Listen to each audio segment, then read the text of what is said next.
Oh, hello guys. Good morning. This will be our webinar today, Designing Secure Architectures in the Cloud. I'm Bruno Pereira, your host for today. Hopefully you get a really good session that can bring you some nice insights to apply for your products and your initiatives. So let's get started. So for just some housekeeping notes, the attendee mics are muted. We'll be taking all the questions through the Q&A, and I'll be responding to those questions at the end of the session. And I'm also happy to pick any longer questions that we might not have time today. I'm happy to engage and provide some more detailed answers in another opportunity. So let's get started. And of course, this session will be recorded and it will be available on AutoRABIT website. So if you enjoy and you find there some good insights there, please share with your friends and colleagues, and hopefully it will create value for them as well. So just to briefly introduce myself, I'm Bruno Pereira. I'm AutoRABIT CTO. I have been working in the company for a little over 1 year now. This is my first contact with the Salesforce DevOps, but I have been working with cloud and DevOps as a whole for more than 15 years now. I started working with AWS back in 2009. And so most of these recommendations, they are relevant for you, even if you're not using Salesforce at all, but we are certainly going to cover some specific recommendations for the Salesforce customers. So no matter if you're running Salesforce now or if you simply want to learn more about cloud security, I hope this session will bring some good insights for you. So let's get started. The agenda we have for today is first I'm going to introduce the problem that we solve here in AutoRABIT, and then we have certainly some common topics that will connect with the kind of products you are working with today. I'll have to cover certainly the shared responsibility model because they really connect with the Salesforce platform and also the cloud provider you must be using. And then I'm going to go through in a problem-based approach through some principles for secured cloud architecture, and then you're going to understand how we are applying these principles and the enhancements to our own products. I really like to always be eating our own dog food. So I think some of these topics really made a really good impact for us while serving regulated industries. They should be useful for you as well, especially if you are in a company that really needs to be paying attention to regulation and compliance. So this will certainly bring some interesting topics for you to discuss. So let's go ahead. The problem that we solve, I mean, Salesforce is a really popular platform, especially for regulated industries, but it was certainly not built to be a development platform. Salesforce was built over 25 years ago. I don't know the exact date, and it was pretty much a CRM until people started to build many different kinds of applications on top of the Salesforce platform. Salesforce grew pretty fast organically and also through acquisitions. And now we have companies building all kinds of applications, including digital banks. This is something it was really interesting for me to find out. And so we right now have many people building no code, low code applications and all kind of workloads on top of this platform. And since it's also the largest PII repository in the world, the criminals have been attacking Salesforce platform very often. In 2023 alone, the number of Salesforce attacks spiked for more than 500%. So it's been a huge target for criminals. And then every major US bank, every large financial services company in the world now is building what they call Salesforce data security programs. And just like one top US bank CISO mentioned, it's not if Salesforce will be breached, it's a certainty that it will be breached. So you gotta be trying as hard as you can to protect your customer data, protect your applications, because it will be always the really relevant target because the platform is famous for being like the source of some PII data. And we keep hearing about data leaks when Salesforce is successfully breached. So building a secure platform that can really protect your data and not allow anyone to have unauthorized access is must have. And we are going to share some insights and recommendations on how to do that in the cloud. So being a little bit more specific about this problem that we solve, I mean, you want to be using Salesforce to create value for your customers, to build all your value stream applications there. And then this is kind of the problem that we need to solve in order to do this in a business responsible way, not allowing your data to get accessed by other people that are not intended to. So this is one simple architecture diagram for Vault. It's one of our products, and it's the one that provides data protection. So this is the solution we use for backup and recovery to also protect your PII and give you complete control over your data. And this connects with a lot of these aspects. I won't go into a lot of detail right now because I will cover these topics specifically in the upcoming slides. And then this is pretty much what we need to solve right now, enabling customers to decide where to store their data, how to encrypt, how to protect, and make sure they can decide where this data is going to be flowing from. AutoRABIT is a popular company because it offers off-platform solutions. What that means is that we don't run our products on top of the Salesforce platform itself. And then this brings some important advantages because we can allow you to run our products on your own data center, on your own cloud provider. So this is something that most competitors cannot do, and it will be really beneficial for you to enable better control and governance. So we are going to explore the security features in a lot of detail, and hopefully it will also help you build your own applications in a secure way. So let's move ahead. It's pretty important to understand right now for most of these platforms that we are building our applications on top of. The shared responsibility model, it's pretty relevant for the Salesforce platform. I mean, this is pretty widespread knowledge, but we right now with the Salesforce platform, we are building applications on top of platform as a service components, and also we have some solutions which are software as a service. And then what we need to take care, it's our own data. I mean, we need to protect our data, protect our applications. All the rest, like the infrastructure layer, the access to the host and everything in terms of the network communication will be handled by the Salesforce platform. And so this is pretty important for you to understand what is scope is completely under your responsibility, and then building the security features for this kind of scope, and also understanding that whatever cloud provider you might be using, we strongly use AWS internally, and then we understand also what kind of platform support we get from the cloud provider, and what is the scope of building really strong and secure applications on top of this platform. So whenever you need to comply with some regulations and company certifications, this can be much more convenient. This is something in the past when I started working with the cloud in 2009, 2010, it was common for people to believe that they were more secure running on top of a co-location provider or some on-prem data center.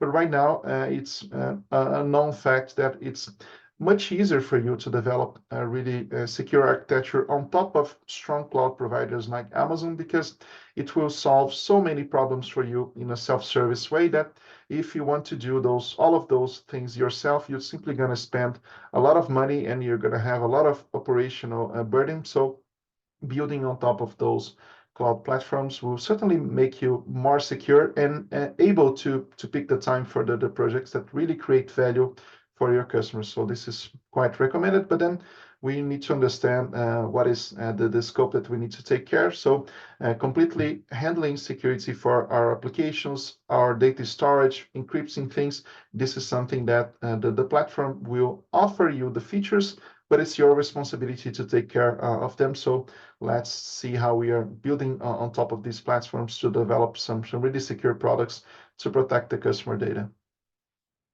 So now going through the principles of the secure cloud architecture, what I share right now is, I mean, AutoRABIT has a little over 400 customers. I mean, many companies in the regulated industries, and we need to protect these companies. I mean, when they build their applications on their value streams, we need to help them build the secure architectures that are gonna completely block people without permissions to access their data. And then what I'll share here are some problems that we got requests from customers, and we're going to propose afterwards the solutions for each one of those questions. And then I'll discuss the architectural components and the building blocks that are going to allow you to do the same thing for your own products. So this is quite important for anyone willing to have a secure architecture that is not going to block your customers from getting value. It's instead going to do that in a self-service and really automated way for you to be getting the benefits from a secure architecture without getting in the way of solving your customer problems. So let's go ahead. So two common questions that we get is, how can we be sure that only authorized people will be able to access data and systems? So remember that Salesforce is famous for having data leaks and be breached. How can we protect and make sure only authorized people can get this access? And how can we also at the same time make sure that former employees, people, maybe contractors who are no longer with the company, how can we make sure that they don't have access to the data? So let's see how to solve this in a really good way. So I brought here four components of the identity and access management. This is pretty key to the way that we build software, and also the way that we enable our own employees to access the applications they need. It's pretty key to be only using role-based access control. So any kind of individual permissions, any kind of one-off access grants are really hard to track. And then they are almost certain to have you with some open permissions that you're not gonna be able to quickly identify and fix. So if you apply the permissions assigned to roles and let your single sign-on system, I mean, your repository solution like Google Workspace, Microsoft 365, this will make much easier way of tracking the users and the permissions. And then, of course, right now we have a lot of different kind of social engineering attacks. I mean, things with AI are becoming more and more sophisticated. We need to make sure that we don't have a single way of authentication. We need to be using multi-factor authentication, and then make sure that we are enabling people to really protect themselves from any kind of attacks that they might have. Phishing and social engineering right now are really becoming hard to diagnose if you're not paying a lot of attention. So making sure you apply multi-factor authentication will be much better. And then not only for employee access, but also for application access, we should be really mindful of only granting the really needed access. Blocking things and then asking questions later is certainly better than allowing things to be too open and then finding out later that your data has been breached. So anytime that you're granting access to any application, resource, any kind of data, it's really good to be applying only the really restrictive privileges that really need to be there. Everything other than that needs to be canceled, and then you're going to make sure that not only employees but also applications only have the kind of access they really need to perform what they are putting to do. So this is pretty key. With we should start with that and then build some other concerns on top of that. And something else that we always get questions, I mean, how can we trust that an access attempt is really legitimate? I mean, being able to design secure architectures to pretty much not trusting at all, something that became really popular when we got the pandemic, and then everyone like out of the blue started to be working from anywhere, like working from home. Many people working, we now have digital nomads, people who are simply working from many different places in the world, and it's really good that companies offer this kind of freedom, but then we need to make sure that there is no more any kind of secure network. You cannot simply allow anyone to access some data freely without checking for the permissions and have having some kind of real-time checking for that, because nowadays, I mean, you can be accessing your applications and your data from anywhere, and then you need to be always validating that every single preference and every single data it's completely analyzed for the kind of security standards you would need to comply. So this zero trust architecture is something that became really popular. There are some interesting academic papers written on that. So this is a really important trend that we should be applying. So anything that needs to be accessed through a network device, mobile application, or anything needs to go through an extensive list of checks to make sure that we are really only allowing the access to people who really need to be trusted. And then I brought here some interesting components of how we can build the zero trust architecture on top of the AWS platform, which is the one that we are using. We have like a popular protocol called SigV4, which does a really short-lived credentials. I mean, you get the access to a given resource only for a limited time, and then you need to be authenticating and validating your credentials over and over. This is something good to make sure that if by any chance anyone gets access to a given credential, they will not be able to use that credential any longer. So this is something quite important.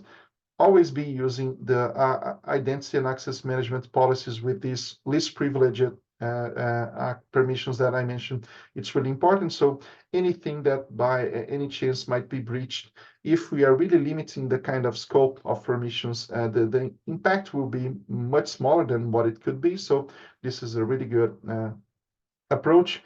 When we are building our network architectures, the VPC, the virtual private cloud endpoints and everything, we can be really restrictive. So understanding what are my applications, my services, what applications need to talk to each other, what services my applications depend upon, and then only granting access to those resources. This is much, much better. And then certainly, I mean, if your application is not built on top of a multi-region architecture, something that really needs to go outside your own VPC, if you can block that network communication completely from happening, this is much, much better, because then you don't need to be worrying about some kind of outbound connection that might be leaking your data. If you can simply completely block that, I'll mention this kind of enhancement when we speak about our product architectures, but this is something that is really good to design by default. I mean, to be really restrictive, only allowing the things that really need to communicate with each other. Everything else should be blocked.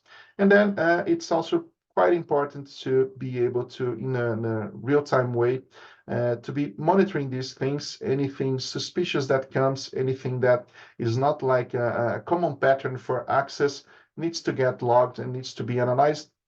We have some services there that can allow you to identify this kind of non-legitimate access in a matter of a few seconds, and then you can certainly connect these to an instant response solution that will allow your teams to connect and understand what's really happening there.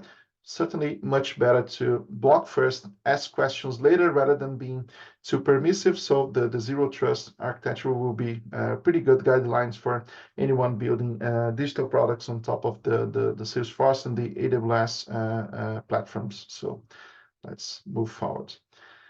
Something else that we often have is, I mean, not every company is an expert in cloud computing. Not every company is an expert in Salesforce platform. So we often have partners who are managing workloads, providing support, and helping companies really solve their missions. And then a question that we often get is, how can we be sure that managed services partners are not leaking their data through backups? I mean, we have many different ways we can be doing backup and disaster recovery. We need to be sure that these backups are not a possible way that these partners, I mean, maybe some employees that have bad intentions, preventing them from leaking data is really important. And also something that, I mean, we just mentioned about the zero trust framework, the zero trust network framework architecture. How can we be sure that no one is sniffing our data in the network? This is also something quite important, especially if we have people working from public hotspots. I mean, this is not recommended at all, but this certainly happens. We have people working from hotels. How can we be sure that no one is able to get data from the network? This is currently easy to solve, applying data encryption at data at rest. So any place where you're storing the data, even for a temporary time, it's pretty important that you are able to encrypt this data at rest. And of course, also encrypting the data in transit.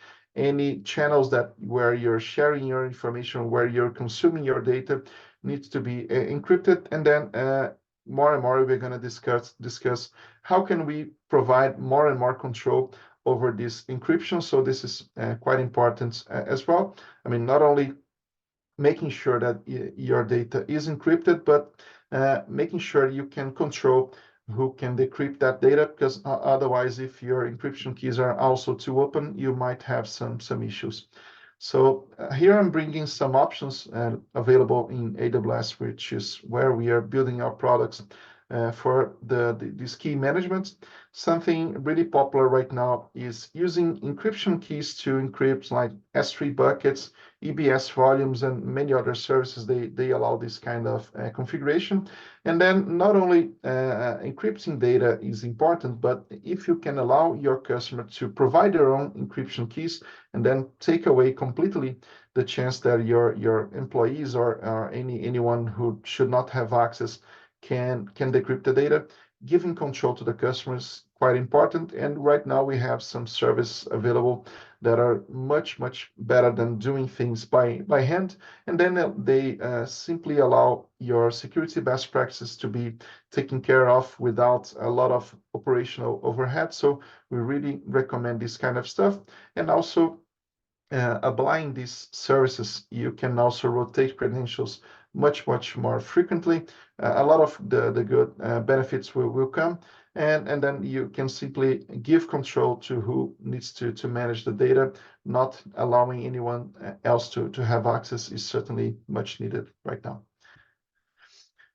Something else that we frequently get questions is, let's say, I mean, I didn't properly patch my services, I mean, my servers. We had some famous security breaches like the Log4j a couple of years ago. We had, I mean, some other issues in the past, like the Heartbleed and some other famous breaches where we had servers compromised and then able to be controlled by the outside players.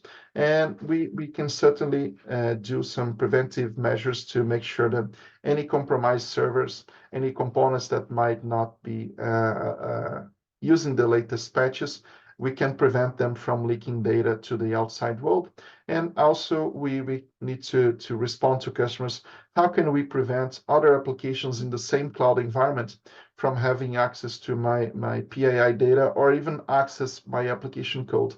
In the past, before we were really into the cloud native computing, it was common to have some applications who were doing like integrations purely on the database. You would have some applications that would have access to each other application's data, and this can be really hard to track. It's pretty common also to see some legacy databases with shared credentials between multiple applications. So this is something that we got to be mindful, and we got to design something that can prevent this from happening. So a really good approach is thinking about the network security and the VPCs. If you can have proper subnet segregation, I mean, if you can have applications who are already put in a private subnet, they cannot be accessed from the outside at all. This is quite important. If you can also design your security groups to only, let's say you have a database and a caching service that your application connects. If you can design the security groups for these services, only allowing connections from your own applications, not allowing from any other applications or any other person to connect, that will be much better. And you can also apply easily right now in your cloud accounts some DNS firewalls that will block completely your application from flowing outside. in our applications right now, we certainly need to allow connections to the Salesforce.com APIs, but we block pretty much every other domain which is not used by a specific integration. We block them from happening at all. So this is a pretty good measure for you to make sure that, and this is quite fast to enable. You can simply decide what are the allowed domains for you to communicate. Everything else it's not permitted by default, and then you can be sure that your application and services are only talking to the legitimate players they need to connect. This is a really good measure that any company can adopt right away, so it's really recommended. So going further to some other questions that we get, how can we identify quickly suspicious attempts to access the systems? I mean, this kind of stuff that happens every time. How can we analyze? I mean, sometimes we have so many things going on. We might have some changes to the environment that might have some permissions to open. Maybe we can have some systems exposed by manual mistakes or something that was maybe a one-off config that was not reverted later. And it's kind of interesting, but right now the cloud providers, they became complex to measure. I mean, in terms of understanding the cloud costs, understanding how to optimize billing. We have seen attacks of people not only trying to bring some systems down, but picking public facing resources. If you simply create something that is going to download a specific file from an S3 bucket, let's say, and you can do that in a way that creates so much data transfer charges that a company can be attacked from a financial perspective simply by increasing that company cloud bill so much that the company can go out of business simply because they are not able to pay their cloud bill. So this kind of stuff might seem like absurd, but this happens every single day. We see, companies who are under attack, not only for trying to breach data or get access to anything, but competitors might be trying to take that company out of business by outspending them through the cloud provider. So this is something that we should be mindful, and we should be designing an architecture that can prevent this kind of attacks and identifying quickly what might be an anomaly to our common behavior. So I'm bringing here some of these services that can be interesting for your protection. So for instance, some services like the Amazon Guards Duty and the Security Hub that I mentioned, if you are forwarding all of your application and infrastructure logs to the CloudWatch, you can have some settings in place that can enable real-time alerts to let you know pretty quickly if anything weird is happening, any kind of anomaly to your systems, any kind of brute force attempts to break your passwords. You can identify that in a matter of a few seconds, and then you can trigger alerts to your instant response team to make sure this is getting analyzed. And we can also have some services like the AWS Shield, which is meant for to protect you from distributed denial of service. You can have also the web application firewall blocking the most common kind of attacks, and this is something that you can enable, and you don't need to be touching this infrastructure all the time. These services are managed by the cloud provider, and they are going to be adding more and more security features, just like what we have with CodeScan. And CodeScan is one application in AutoRABIT that can analyze your Salesforce code and identify security breaches pretty quickly. And we can also apply the org scans to make sure that we are tracking any kind of security issues at real time. This is the kind of stuff that it's really good to also configure in your cloud accounts to make sure that anything that goes out of the normal, out of the common patterns of access, you're going to be notified and have the chance to block pretty quickly. So this is much better than having to build all of these internal components using some custom built solutions. So this is really recommended, and it's gonna save you from a lot of trouble while protecting your applications from any kind of attacks. So all these services are really recommended. And of course, I cannot cover all the security services here, but this is a really good starting point that I believe any company building digital products and exposing them through the cloud, need to consider and build some of these services or their equivalent in other cloud providers. So really recommend it. And then, I mean, here, I mean, very often we have manual mistakes happening more and more. If we are not applying the DevOps practices of and SRE practices of eliminating toil, eliminating manual work, we are almost certain to get some mistakes from manual operations that are gonna fail to be checked in an automated way. So this is something that we gotta be mindful of. How can I prevent the chance that engineers can simply configure something as an experiment, and then that experiment becomes something like a security liability in production? It's right now much easier to solve this kind of things if you're building your products and your infrastructure through infrastructure as code automations. That is, I mean, certainly a really good practice to anything which is infrastructure components, anything you're building to run on top of the cloud. You have some solutions like Terraform from HashiCorp, and also some Amazon-specific services like CloudFormation and CDK that do pretty much the same thing. They can pick your infrastructure configurations and enable you to store that in version control, so you can execute these automations and have a complete production environment in less than 15 or 20 minutes. Our internal products, they are building on top of these solutions. And right now, not only we can get the certainty that our environments are consistent every time, and this is also something pretty hard to make sure if you're applying everything through manual configs. Consistency is key. You don't want to be double checking every single environment to make sure that they're reliable. You need to build these automations to make sure that whenever you're executing them, you're getting a reliable environment as the end of the process. We also can track changes to configurations. I mean, as our products evolve a long time, we need to be adding new architectural components. We are going to be creating new APIs, new databases. I mean, it's always important to be adopting the latest trends and support our customers. But this is important to track to make sure that any new component that we are adding, any new S3 bucket, new API that we are exposing, being able to track the changes to configurations and then validating that they are not exposing too much access. This is quite important and can be really important for troubleshooting, applying good version control practice to your infrastructure configs as well. So really, really recommended. And this will certainly reduce the risk of manual mistakes.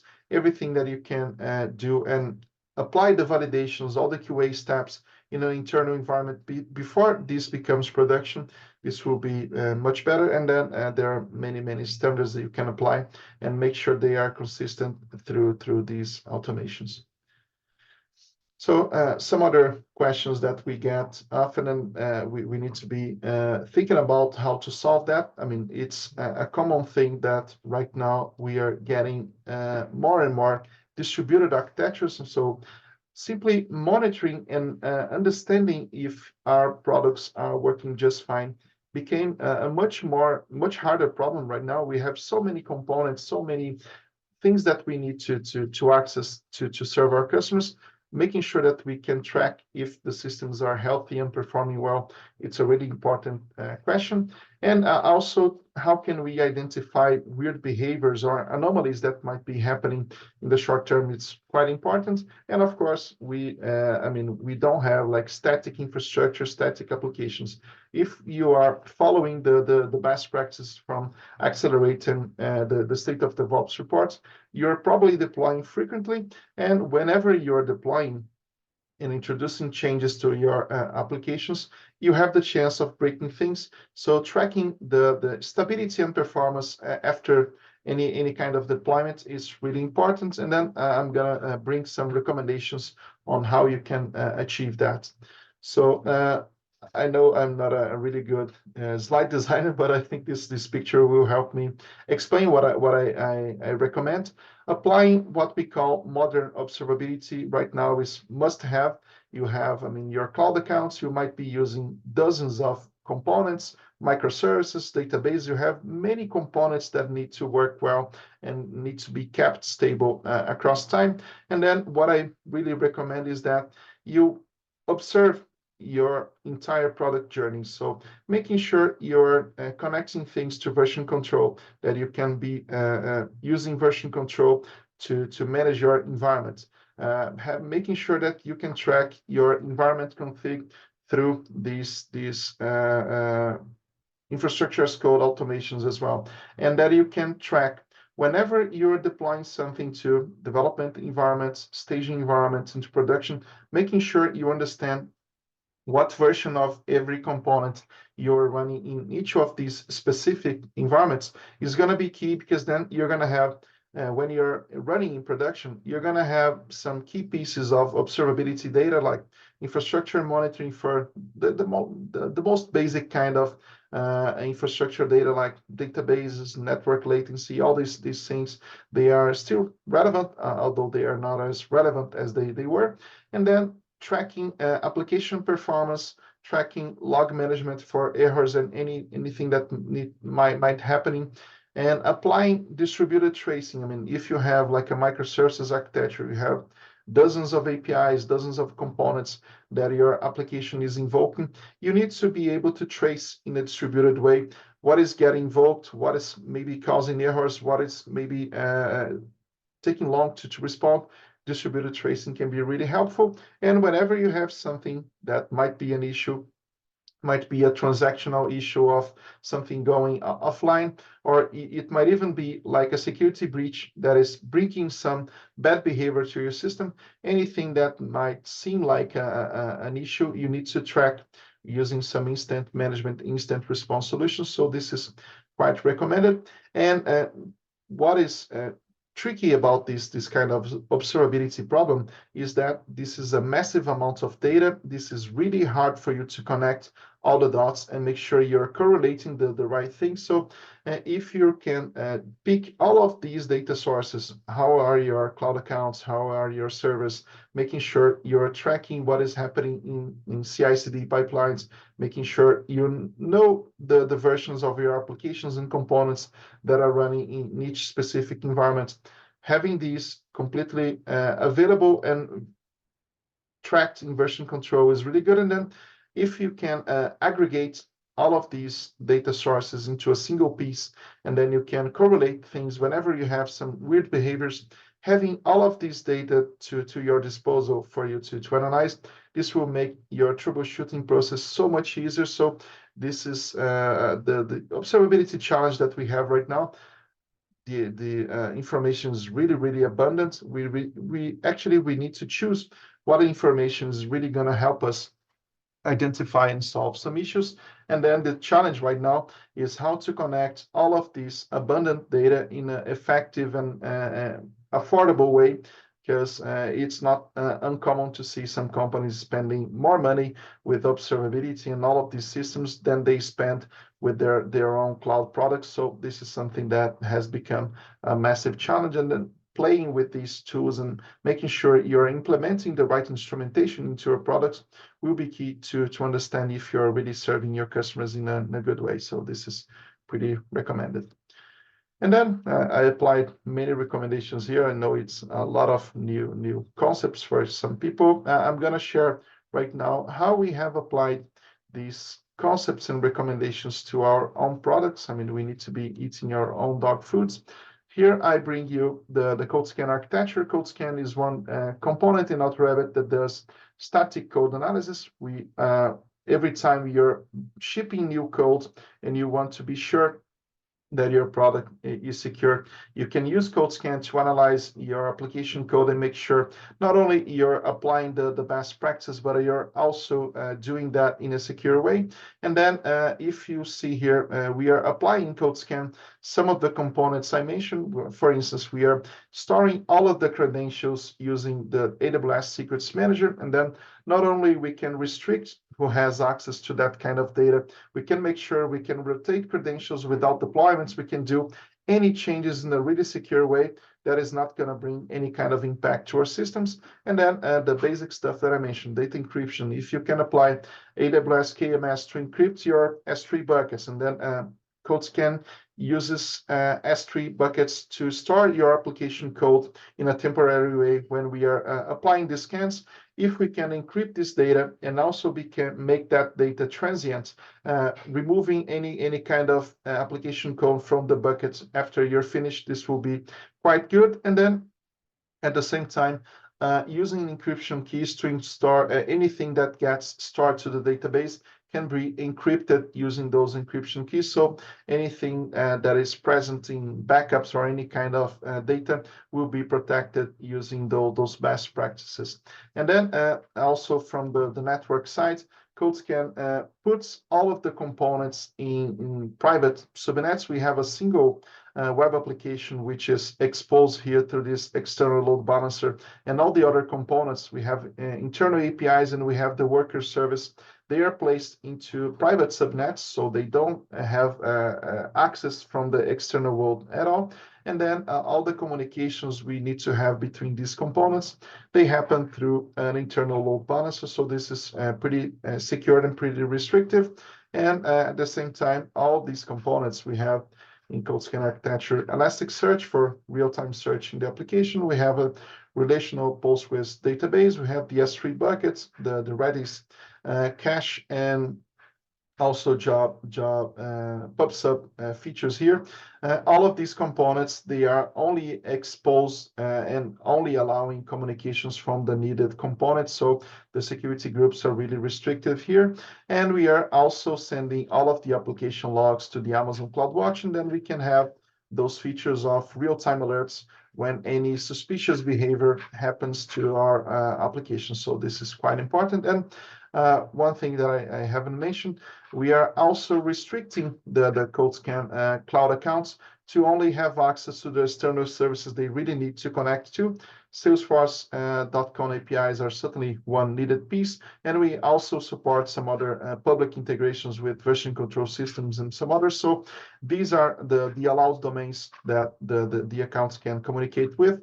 All the others, the other domains are blocked by default. So this is quite important in a really secure architecture from the beginning without really increasing the complexity to a way that it becomes hard to manage. So this is what we do for CodeScan. It was a lot of demands from customers that got us to this new design. And for the really mission critical application that deals with PII data that we mentioned, we have the ability to go even further. We have like the ability to run the Vault product in a customer AWS account. So we don't have access to their accounts at all. And then how can we apply all the changes, all the upgrades? We have some automations in place that can pick our cloud accounts where we store all the product artifacts. We can automate the provisioning of these components in the customer cloud accounts through automations. We apply some AWS services to do that. Also being mindful of all the credentials and SSO that we need to have. So only the authorized people can trigger these automations and make sure that we are upgrading the customer in a moment that they are comfortable with. So all these controls are really, really needed. And of course, all kind of access to the accounts need to happen through VPN connections. We need to have jump servers where we can really track whomever is accessing the solution. So a lot of security services here. And the key pieces that we mentioned, here we have the ability to apply customer provided encryption keys to encrypt their S3 buckets. All of the EBS volumes that we use here are also encrypted using customer provided encryption keys.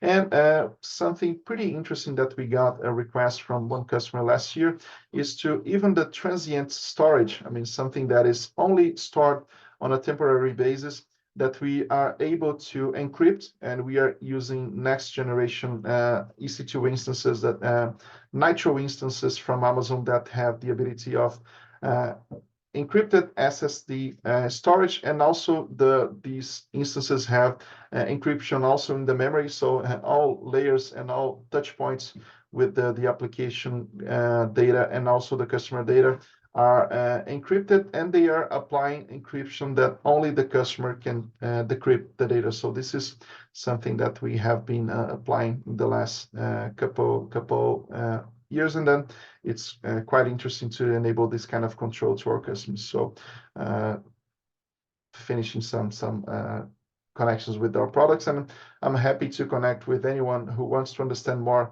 how these components work and how they are providing security for the customers. I'm happy to connect afterwards to discuss. And now I bring some trends that I believe are really good to follow, because our software world is changing pretty quickly.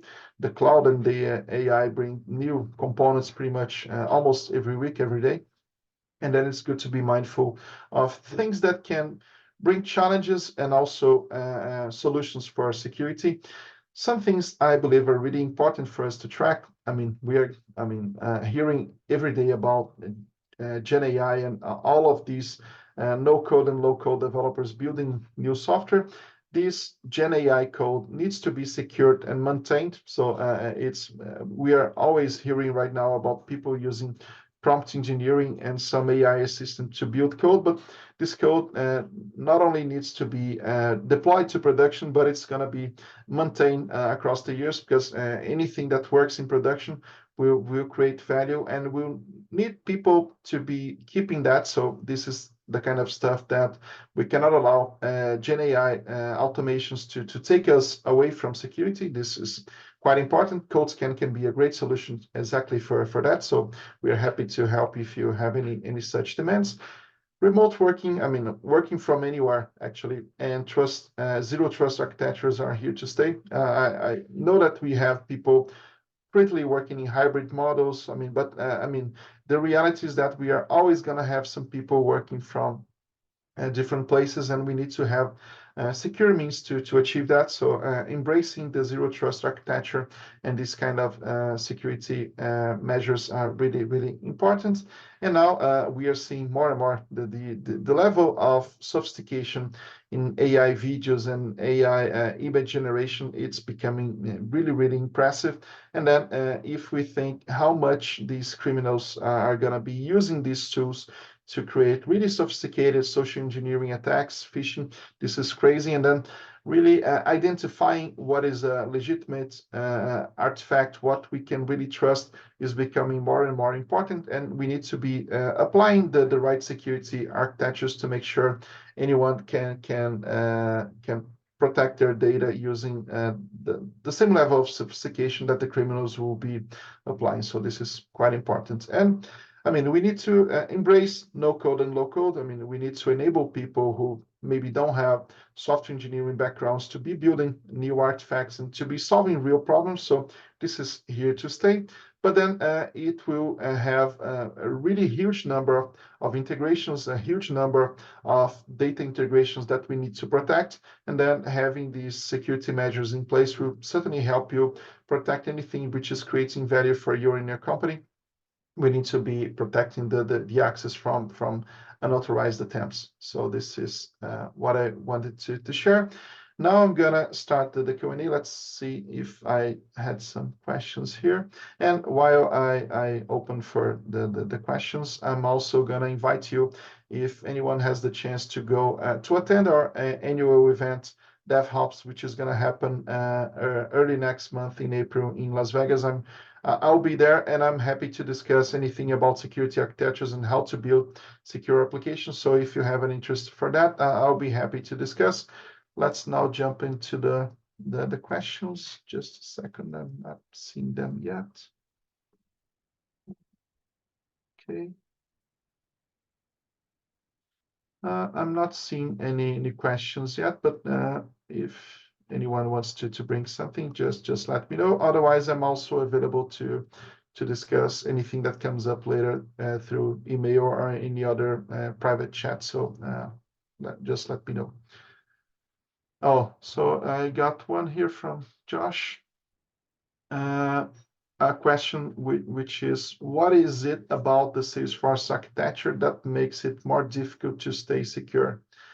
Okay, let's get started with that.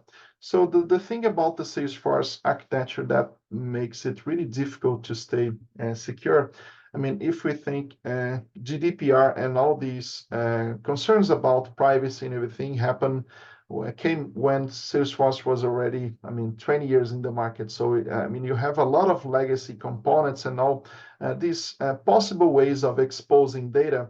And if we think that Salesforce really wants to enable people to be creating new applications, no code and low code development, if you see, I mean, the how Salesforce wants to make this easy. And then you have people who don't have software engineering skills.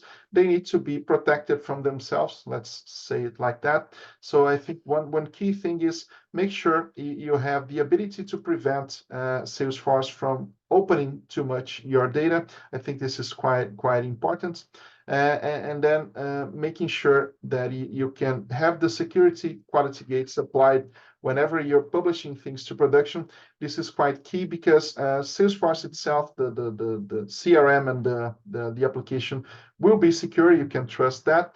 But anything that you extend, anything that you customize can be really open for data leaks. And this is exactly what has been happening the last few years. So making sure you apply the right quality gates, it's really key to make sure any security breaches don't get to your production environments, because after they get to production, it's really hard to contain the kind of access that can get there. So I hope I gave a good clarity for that, but please, otherwise just let me know and I'll be happy to go over that into more detail.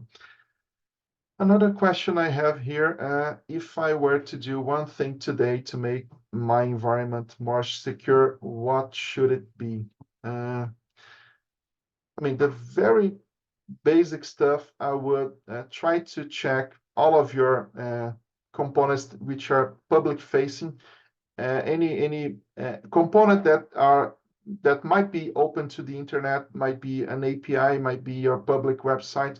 I would be really conscious about protecting, only exposing the components that need to be really open. So making sure any components that you're running in your infrastructure, that you're checking for permissions and trying to make those permissions the most restrictive as possible, it's really important. So that if I had to choose one thing, reviewing permissions and everything which is exposed in a public way, that is the very first step. And then a lot of additional steps will come from that one. Yeah, and from the audience, I have one question here from Andrea. Let me check. How effective is encryption at rest in practice? Because on my experience, if someone has access to your cloud, they will also have access to the decryption of that data somewhat easily. That is exactly what I mentioned there. I mean, let's say you have like a cloud account, and then you're applying data encryption at rest. Let's say an S3 bucket, let's say an EBS volume. You can allow the choice of what will be this encryption key. So let's say I have my team of software engineers, and I want to protect some systems to be only accessible by these people. I can have the encryption keys belonging to this really restrictive group of people. Anyone else that is outside that group, any other applications, will simply not have access to that encryption key, and then they will not have the ability to decrypt that data. And right now, if you apply some services like the KMS that I mentioned, you can even share the encryption keys from different accounts. Actually, that's even exactly what we do here in Vault. So this is a cloud account that belongs to the customer. Here we are deploying the applications using automation, so we don't have access at all to this application. We only have some cloud policies that will enable these specific AWS accounts to promote changes to this other account through this service. And then these encryption keys, they are completely only accessible from the customer, and then they can have all of these encryption keys restricted to only the group of people that really need to have access, or you can also only allow the encryption keys to be accessible through an application. You can completely prevent encryption keys from being used by human beings. So this would be like the way you can make sure the encryption at rest is effective. You can only allow the right group of people to have access to that encryption keys, and then you can completely disable the chances of someone having access to snapshots or any kind of backups from being able to decrypt that data. So this is how it can be really effective, and this is something that we are, AutoRABIT is currently certified in PCI, SOC, ISO, and some other governance compliant frameworks. We need to show these things happening in practice. So this is something I'm really confident it can be really restrictive. I mean, if you rely on these encryption keys and the least privilege patterns, you're going to be able to take away completely the chance that anyone can have access to that data. It's simply by choosing the right encryption keys. So I hope I properly answer your question, Andre. So, see if there's anyone else. Okay.